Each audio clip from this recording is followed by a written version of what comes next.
Hi everyone, welcome back to a new post today. Let's discuss the part 2 of the highlights of economic survey that is important for your preliminary point of view and also the mains answer writing with regard to GS paper 3 as well.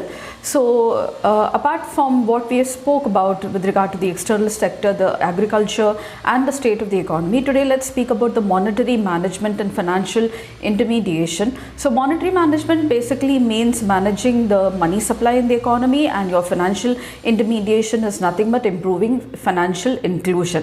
Let's see what the economic survey says about these. So on the monetary aspect, India's monetary and financial sectors have exhibited robust performance in the financial year 2026. This is what the economic survey says. It also says that the banking sector performance has improved, especially with regard to the asset quality of the scheduled commercial banks, which has improved in the year 2025. Apart from that, it speaks of financial inclusion and names schemes like the Pradhan Mantri Jan Dhan Yojana, which was launched in 2014, and it has opened 55.02 crore accounts in the rural and semi-urban areas, which lay a foundation for savings and also formalization of economy. The Stand Up India scheme, which offers loans from 10 lakh to 1 crore to SC, ST and women entrepreneurs for establishing greenfield enterprises, has seen a boost. The Pradhan Mantri Street Vendor Atmanirbhar Nidhi or PM Savanidhi scheme is providing collateral-free loans in the form of working capital loans to the street vendors. It has also seen a growth.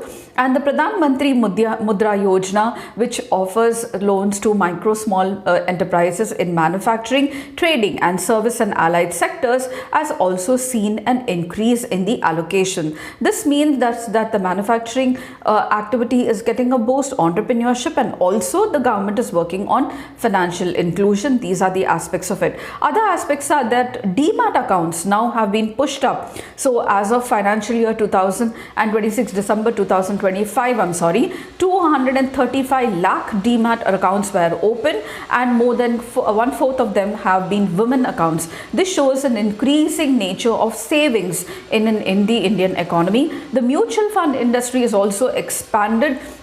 So rather than saving in banks, now the people of the country are also investing in the secondary or the capital market. So this is also a good news with regard to the increase in mutual fund industry, especially going through the tier 1 and tier 2 cities as well. Now India's first international financial service center or the GIFT center is enabling an ecosystem to attract and channel global capital.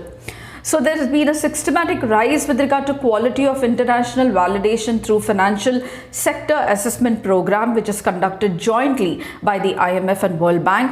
Reports noted increasing resilient, diversified, inclusive financial system with a total financial sector assets of 187% growth compared to 2024.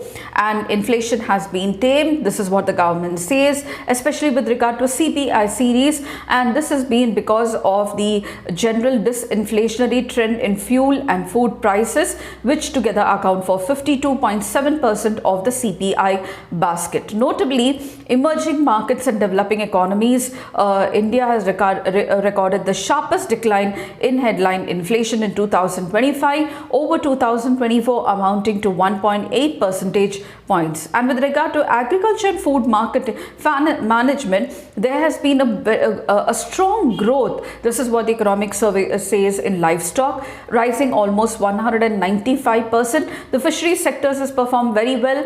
Fish production increased by more than 140%. With good monsoon period, Indian food grain production estimated to have 3,577.3 lakh metric ton of agriculture, and the growth has been driven mainly by output of rice, wheat, maize and co-cereals. Despite rising food grain output, horticulture accounting for 33% of the agriculture GVA, which has emerged as a key driver of agriculture growth. Horticulture production now has reached 362.08 million tons, surpassing estimated food grain production growth of 357 million metric tons. To improve efficiency in agriculture marketing and infrastructure, government is implementing the agriculture marketing infrastructure sub-scheme under And also the Agriculture Infrastructure Fund aimed at strengthening farm gate facilities, encouraging private sector participation, price discovery as well. Farmers' income are now supported through assured MSP and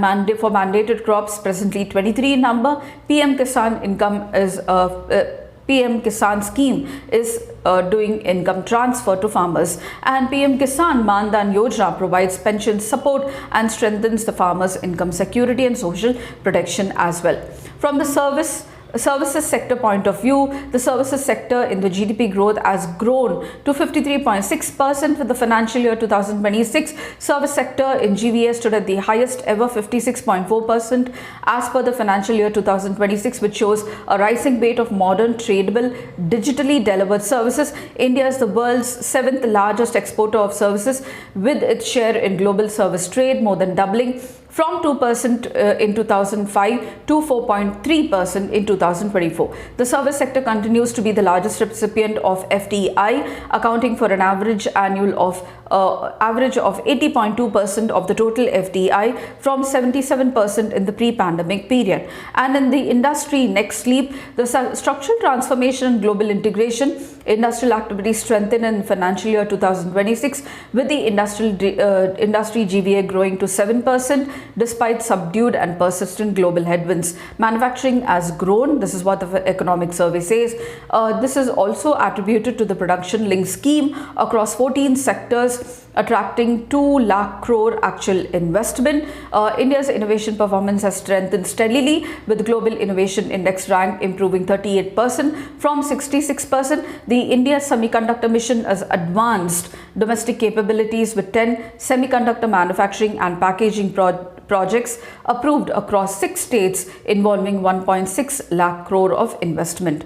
So these are some of the highlights which the economic survey says about monetary management, inflation, services sector contributing more, industries next leap calling it a structural transformation, and also improving India's global integration as well. So if you did, please do like, share and subscribe, and don't forget to comment at the end of the video if you find these points useful. They are for the preliminary point of view and also your mains point of view. And until then, I'll meet you in my next post. Until then, happy learning.